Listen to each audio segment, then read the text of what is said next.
پیارے بھائیوں، آئیں آپ کو بتاتے ہیں کہ قارون کا عبرت ناک واقعہ کیسے پیش آیا۔ قارون اللہ پاک کے نبی موسیٰ علیہ السلام کا چچا زاد بھائی تھا، بہت خوبصورت بھی تھا، آسمانی کتاب تورات شریف کا بہت اچھا قاری بھی تھا۔ پھر اسے مال عطا کیا گیا۔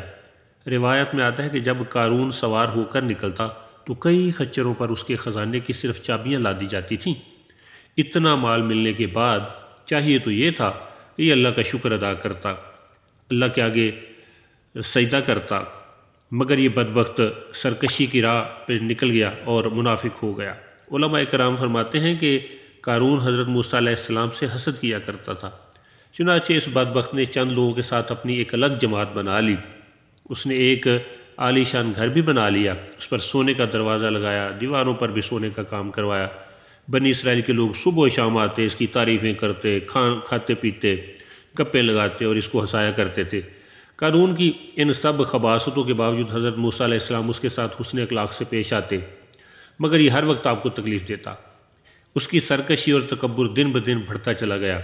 آخر جب زکوٰۃ کا حکم نازل ہوا اور حضرت موسیٰ علیہ السلام نے قارون کو بھی زکوٰۃ دینے کا حکم دیا تو مال کے لالچ میں آ کر اس بدبخت نے بے حیائی کی انتہا ہی کر ڈالی۔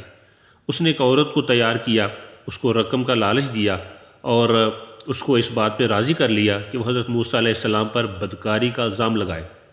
وہ عورت مال کے لالچ میں آ گئی اور اس بات کے لیے راضی ہو گئی، لیکن جب بڑے مجمع میں گئی تو حضرت موسیٰ علیہ السلام کے سامنے ایسا گندا الزام لگانے کی اسے جرأت نہ ہوئی اور اس نے خوف خدا کی وجہ سے سب کچھ سچ سچ بتا دیا۔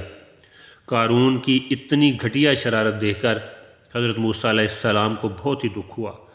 آپ علیہ السلام نے سر سجدے میں رکھا اور عرض کیا، اے اللہ پاک، اگر میں تیرا سچا رسول ہوں تو قارون پر غضب نازل فرما دے۔